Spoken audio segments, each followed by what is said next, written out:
Hello everyone, myself Dr. Shweta Acharya from Government College Kota, and today we are going to discuss about structure and bonding.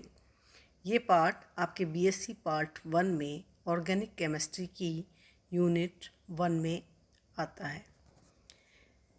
आज हम structure and bonding में localised and delocalised chemical bonds के बारे में पढ़ेंगे।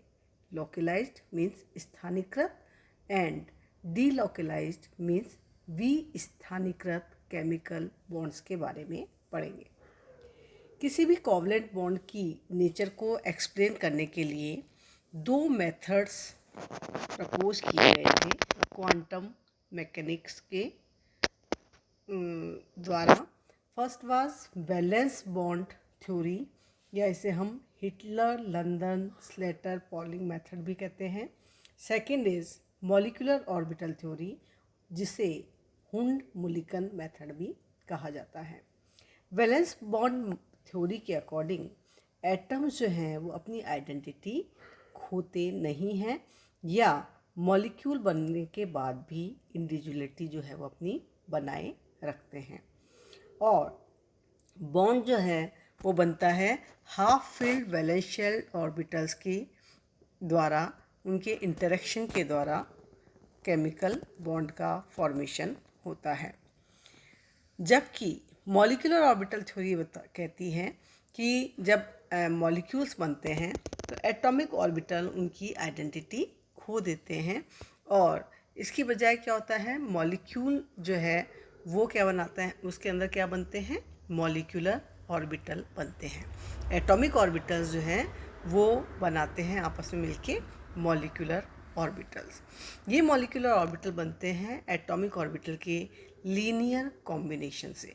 तो linear combination of atomic orbitals के द्वारा जो है मॉलिक्यूलर ऑर्बिटल्स का फॉर्मेशन होता है, और जितनी संख्या में एटॉमिक ऑर्बिटल पार्टिसिपेट करते हैं उतनी ही संख्या में मॉलिक्यूलर ऑर्बिटल का फॉर्मेशन होता है। ये जो नया मॉलिक्यूलर ऑर्बिटल बनता है उसमें आधे मॉलिक्यूलर ऑर्बिटल्स की ऊर्जा कम होती है, लोअर एनर्जी वाले होते हैं, और इसलिए इनको क्या कहते हैं, बॉन्डिंग मॉलिक्यूलर ऑर्बिटल BMO। जबकि आधे मॉलिक्यूलर ऑर्बिटल्स की एनर्जी ज़्यादा होती है, इसे हम कहते हैं एंटी बॉन्डिंग मॉलिक्यूलर ऑर्बिटल्स। तो ये जो है केमिकल बॉन्ड जो हैं ये लोकलाइज्ड केमिकल्स बॉन्ड होते हैं। तो इसे हम इस तरह से डिफाइन कर सकते हैं कि जब दो इलेक्ट्रॉन्स के बीच में, दो इलेक्ट्रॉन्स जो हैं वो केवल दो न्यूक्लियाई के बीच में रहें और ये इलेक्ट्रॉन उन दोनों न्यूक्लियाई के द्वारा ही शेयर किए जाएं, तो एक सिंगल लेविस स्ट्रक्चर के द्वारा उसे हम समझा सकते हैं। और इसके द्वारा क्या बनते हैं, दो एटॉमिक ऑर्बिटल से, जिसमें कि एक एक इलेक्ट्रॉन है, वो दो मॉलिक्यूलर ऑर्बिटल्स बनते हैं। जैसे कि हम इस फिगर में देख सकते हैं कि दो 1s एटॉमिक ऑर्बिटल्स हैं हाइड्रोजन एटम्स के, जिससे कि दो एटॉमिक ऑर्बिटल हैं तो दो मॉलिक्यूलर ऑर्बिटल बनते हैं। One is bonding molecular orbital, sigma bonding molecular orbital, and other is sigma star, यानी कि एंटी बॉन्डिंग मॉलिक्यूलर ऑर्बिटल बनते हैं। अब ये जो दो इलेक्ट्रॉन्स हैं ये दोनों 1s एटॉमिक ऑर्बिटल्स के अंदर है हाइड्रोजन की, वो कहाँ रहना पसंद करेंगे, जिसकी एनर्जी कम है। तो ये दोनों इलेक्ट्रॉन रहते हैं bonding sigma bonding molecular orbital के अंदर। इस तरह से हम इसको बता सकते हैं कि किस तरह से मॉलिक्यूलर ऑर्बिटल्स की एनर्जी होती है। बॉन्डिंग मॉलिक्यूलर ऑर्बिटल की एनर्जी कम होगी, एंटी बॉन्डिंग मॉलिक्यूलर ऑर्बिटल की एनर्जी जो है वो अधिक होगी, और दोनों में जो एक एक इलेक्ट्रॉन है वो बॉन्डिंग मॉलिक्यूलर ऑर्बिटल में रहना पसंद करता है, क्योंकि इसकी एनर्जी जो है वो कम है, जो कि इसे स्टेबिलिटी देती है। और एंटी बॉन्डिंग मॉलिक्यूलर ऑर्बिटल जो है वो ग्राउंड स्टेट में खाली रहता है। इसी तरह से linear combination of atomic orbital, जैसे कि हमने s ऑर्बिटल का देखा है, इसी तरह से s और p ऑर्बिटल या फिर दो p ऑर्बिटल्स भी आपस में कंबाइन होकर के मॉलिक्यूलर ऑर्बिटल्स बनाते हैं, sigma and sigma star molecular orbital का फॉर्मेशन करते हैं। लेकिन अगर p ऑर्बिटल्स हैं उनका साइड वाइज ओवरलैपिंग होता है, जैसा कि आप इस डायग्राम में, इस फिगर में देख सकते हैं। लीनियर कॉम्बिनेशन हो रहा है 2p एटॉमिक ऑर्बिटल का, जिसमें कि ये साइड वाइज ओवरलैपिंग हो रही हैं। तो दो जो मॉलिक्यूलर ऑर्बिटल बनेंगे that will be pi molecular orbital. तो पाई मॉलिक्यूलर ऑर्बिटल में पहला बनेगा पाई मॉलिक्यूलर बॉन्डिंग मॉलिक्यूलर ऑर्बिटल और दूसरा बनेगा pi star anti bonding molecular orbital. इनका एनर्जी लेवल डायग्राम भी हम इस तरह से देख सकते हैं। तो जो p ऑर्बिटल में एक एक इलेक्ट्रॉन है, अनपेयर्ड इलेक्ट्रॉन है, वो मॉलिक्यूलर ऑर्बिटल में जाएगा। तो कौन से मॉलिक्यूलर ऑर्बिटल में जाएगा?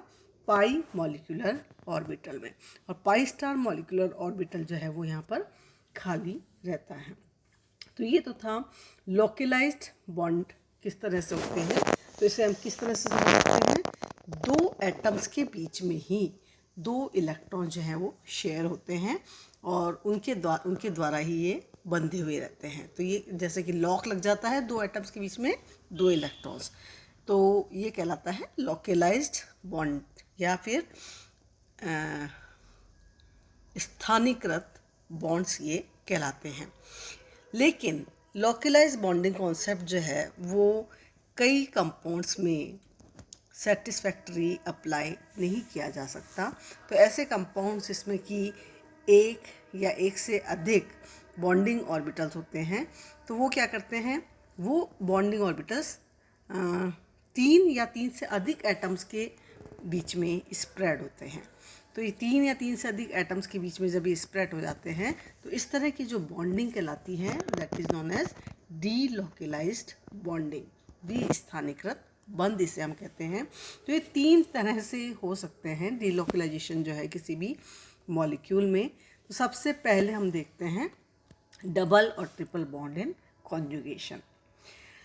अगर किसी मॉलिक्यूल में डबल बॉन्ड सिंगल बॉन्ड के साथ या ट्रिपल बॉन्ड सिंगल बॉन्ड के साथ में कॉन्जुगेशन में होता है तो उसकी कई पॉसिबल कैनोनिकल फॉर्म्स जो है वो लिखी जा सकती हैं और जो एक्चुअल स्ट्रक्चर है वो उनका average structure, in all possible canonical structures का एवरेज स्ट्रक्चर होता है।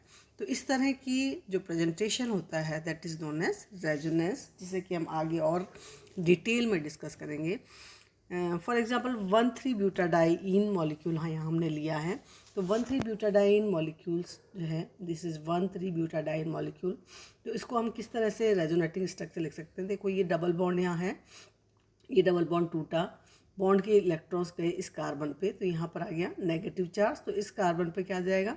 Positive charge. साइमल्टेनियसली ये बॉन्ड भी यहाँ पर टूट रहा है जिससे कि इस कार्बन पर क्या आ जाता है? Negative charge. ये पॉजिटिव नेगेटिव मिलके बना लेते हैं एक डबल बॉन्ड बना लेते हैं और यहाँ पर हो जाती है इलेक्ट्रॉन्स की कमी, यहाँ आ जाएगा पॉजिटिव चार्ज।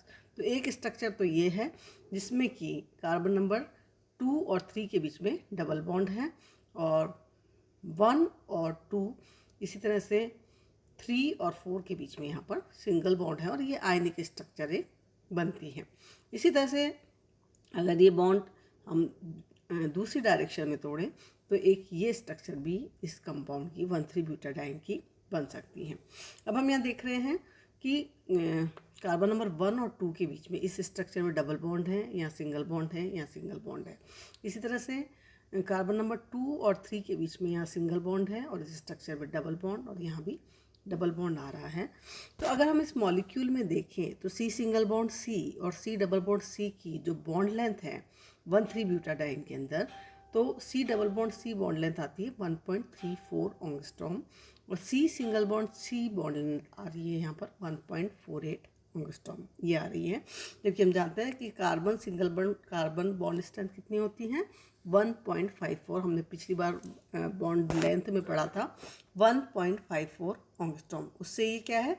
कम है। यानी कि और डबल बॉन्ड की जो बॉन्ड लेंथ है वो डबल बॉन्ड लेंथ से यहाँ पर 1.34 एंगस्ट्रॉम है, यानी कि ये ज़्यादा हो जाती है, बढ़ जाती है। सी कार्बन डबल बॉन्ड कार्बन की बॉन्ड लेंथ 1.34 एंगस्ट्रॉम आ रही है, जो कि double bond carbon bond length से कुछ अधिक आ रही है। तो इसका मतलब क्या है कि डबल बॉन्ड तो हो गए लार्जर और सिंगल बॉन्ड हो गए यहाँ पर शॉर्टर हो गए। तो लार्जर डबल बॉन्ड और शॉर्टर सिंगल बॉन्ड ये एविडेंस है कि इस मॉलिक्यूल में यहाँ पर रेजोनेंस होता है, क्योंकि कभी डबल बॉन्ड हो रहा है ये और कभी कन्वर्ट हो रहा है ये सिंगल बॉन्ड में। तो ये एविडेंस है कि इस मॉलिक्यूल में रेजोनेटिंग स्ट्रक्चर्स बन रही हैं। अगर हम इसका मॉलिक्यूलर ऑर्बिटल पिक्चर देखें 1,3-ब्यूटाडाइन का, क्योंकि यहाँ पर 4 कार्बन है, 1 2 3 4 कार्बन है। 4 कार्बन के पास में पी ऑर्बिटल है। पी ऑर्बिटल्स के अंदर एक एक अनपेयर्ड यहाँ पर इलेक्ट्रॉन्स हैं। तो क्योंकि यहाँ पर 4 कार्बन है, तो 4 कार्बन क्या बनाएंगे, एटॉमिक ऑर्बिटल मिलकर के क्या बनाएंगे, 4 मॉलिक्यूलर ऑर्बिटल, और उसमें से 2 तो हो जाएंगे बॉन्डिंग मॉलिक्यूलर ऑर्बिटल, इसे हम लिखते हैं psi1 psi2 से, और 2 बनते हैं यहाँ पर एंटी बॉन्डिंग मॉलिक्यूलर ऑर्बिटल, जिसे हम डिनोट किया है यहाँ पर psi3 एंड psi4 से। ये एंटी बॉन्डिंग मॉलिक्यूलर ऑर्बिटल है और ये बॉन्डिंग मॉलिक्यूलर ऑर्बिटल है। तो 4 इलेक्ट्रॉन हैं, तो हुंस रूल के अकॉर्डिंग ये भरे जाएंगे। तो यहाँ पर जो चारों इलेक्ट्रॉन हैं वो कहाँ जाते हैं, बॉन्डिंग मॉलिक्यूलर ऑर्बिटल में जाते हैं, और 2 वेकेंट यहाँ पर एंटी बॉन्डिंग मॉलिक्यूलर ऑर्बिटल बने रहते हैं। इसी तरह का जो डीलोकेलाइजेशन है वो किस में और पाया जाता है, और एग्जांपल हम देख सकते हैं बेंजीन में। बेंजीन की हम जानते हैं डिफरेंट रेजोनेटिंग स्ट्रक्चर होती हैं। इसमें कार्बन अगर हम यहाँ पर नंबर 1 दें, 2 दें, तो यहाँ पर 1 और 2 के बीच में डबल बॉन्ड है, और यहाँ 1 और 2 के बीच में यहाँ पर सिंगल बॉन्ड है। यानी कि जो डबल बॉन्ड है वो पूरी रिंग में घूम रहा है। डबल बॉन्ड कभी 1 और 6 के बीच में आता है, कभी 1 और 2 के बीच में आता है। तो क्या हो रहा है, डबल बॉन्ड का डीलोकेलाइजेशन यहाँ पर हो रहा है, जिससे कि डिफरेंट रेजोनेटिंग स्ट्रक्चर्स बन जाती हैं। वैलेंस बॉन्ड थ्योरी के अकॉर्डिंग जो स्ट्रक्चर 1 और 2 है, इनको हम कहते हैं कैकुले स्ट्रक्चर, और इनका कंट्रीब्यूशन होता है 39% एक्चुअल मॉलिक्यूल के अंदर, और जबकि प्रत्येक का एक का जो है 39% होता है, और जबकि स्ट्रक्चर 3, 4 एंड 5 ये क्या कहलाती हैं, डेवार्स स्ट्रक्चर कहलाती हैं। इनका प्रत्येक का कंट्रीब्यूशन होता है 7.3% एक्चुअल मॉलिक्यूल का। तो हम देख सकते हैं डबल बॉन्ड को यहाँ पर डीलोकेलाइजेशन हो रहा है, यानी कि डबल बॉन्ड जो है 2 एटम्स के बीच में फिक्स नहीं है, बल्कि पूरी रिंग में ये मूव कर रहे हैं। तो दूसरे तरीके का डीलोकेलाइजेशन कब हो सकता है मॉलिक्यूल में, जबकि डबल बॉन्ड जो है वो कॉन्जुगेशन में हो किसके, पी ऑर्बिटल के एडजेसेंट कार्बन पे जो पी ऑर्बिटल है उसकी कॉन्जुगेशन में अगर डबल बॉन्ड हो तो भी जो बॉन्ड के इलेक्ट्रॉन्स हैं उनका डीलोकेलाइजेशन हो सकता है। जब कोई भी एटम है उसके एडजेसेंट में डबल बॉन्ड है, और उसके एडजेसेंट में एक एटम है जिसमें कि क्या है, पी ऑर्बिटल्स हैं, तो 3 पैरेलल पी ऑर्बिटल्स यहाँ पर बन जाते हैं, जिससे कि उनके बीच में ओवरलैपिंग होती है। और ओवरलैपिंग 3, क्योंकि 3 एटॉमिक ऑर्बिटल्स हैं तो उनके ओवरलैपिंग से यहाँ 3 मॉलिक्यूलर ऑर्बिटल बनते हैं। तो मॉलिक्यूलर ऑर्बिटल 3 जो बनते हैं यहाँ पर, एक तो बॉन्डिंग मॉलिक्यूलर ऑर्बिटल बनता है, एक एंटी बॉन्डिंग मॉलिक्यूलर ऑर्बिटल बनता है। बॉन्डिंग मॉलिक्यूलर ऑर्बिटल की एनर्जी पी ऑर्बिटल से कम है, एंटी बॉन्डिंग मॉलिक्यूलर ऑर्बिटल की एनर्जी पी ऑर्बिटल से अधिक है। और तीसरा बनता है non bonding atomic orbital. Non bonding atomic orbital जो है उसकी एनर्जी पी ऑर्बिटल की एनर्जी के बराबर होती है। तो ये हम एग्जांपल ले सकते हैं इसका एलाइलिक सिस्टम के द्वारा। एलाइलिक कंपाउंड देखे हैं हमने, तो 3 तरह के एलाइलिक कंपाउंड हो सकते हैं, allylic anion, allylic free radical and allylic cation. ये 3 तरह के एलाइलिक सिस्टम्स जो हैं वो हो सकते हैं।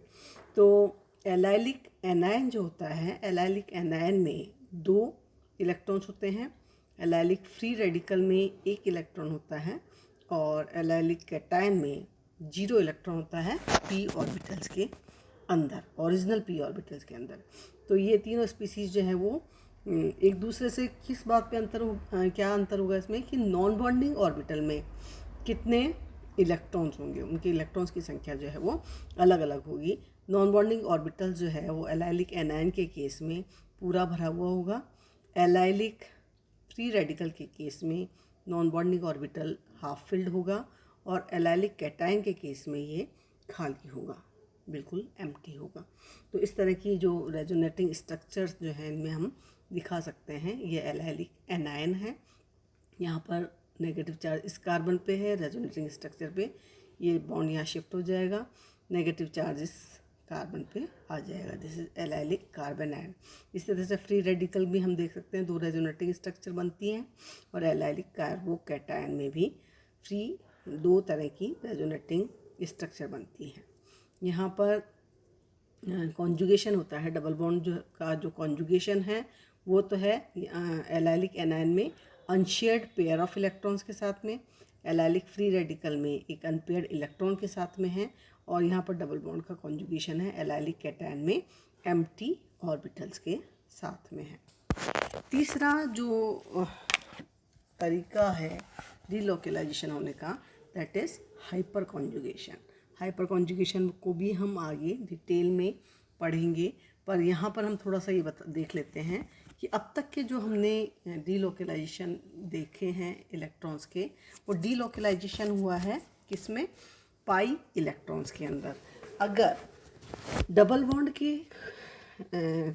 बॉन्ड जिस कार्बन पर है उसके अल्फा कार्बन पर जो हाइड्रोजन उपस्थित है, अल्फा हाइड्रोजन, तो उनके सिग्मा बॉन्ड का डीलोकलाइजेशन होता है, सिग्मा इलेक्ट्रॉन्स का यहाँ पर डीलोकलाइजेशन होता है अगर यहाँ पर अल्फा हाइड्रोजन एटम प्रेजेंट है। तो इस तरह से हम एक एग्जांपल देख सकते हैं। इसमें यहाँ पर डबल बॉन्ड प्रेजेंट है, इस वाले कार्बन के पास वाला कार्बन अल्फा कार्बन और हाइड्रोजन जो है वो अल्फा हाइड्रोजन हो जाएगा। तो इस कार्बन हाइड्रोजन का जो सिग्मा बॉन्ड है वो अपना यहाँ इलेक्ट्रॉन दे देता है, जैसे कि ये इलेक्ट्रॉन यहाँ शिफ्ट हो जाएंगे, यहाँ नेगेटिव चार्ज आ रहा है और हाइड्रोजन पर आ जाएगा यहाँ पर पॉजिटिव चार्ज, और ये यहीं बना रहेगा, इसलिए इसे हम नो बॉन्ड रेजोनेंस भी कहते हैं। तो जितनी संख्या में हाइड्रोजन एटम है उतनी ही संख्या में, जितने ज़्यादा हाइड्रोजन एटम है उतने ही ज़्यादा यहाँ पर हाइपर कॉन्जुगेशन से रिलेटेड रेजोनेटिंग स्ट्रक्चर्स बनती हैं, और इलेक्ट्रॉन्स जो हैं वो इन 3 एटम्स पर इनका इलेक्ट्रॉन्स का मूवमेंट रहता है, यानी कि डीलोकलाइज्ड रहते हैं। तो इसे डिटेल में और भी हम पढ़ेंगे, इस एग्जाम्पल के द्वारा हम इसे समझ सकते हैं। तो ये थे लोकलाइज्ड एंड डीलोकलाइज्ड बॉन्ड, और नेक्स्ट उसमें हम आगे देखेंगे जो भी टॉपिक इससे रिलेटेड है। Thank you.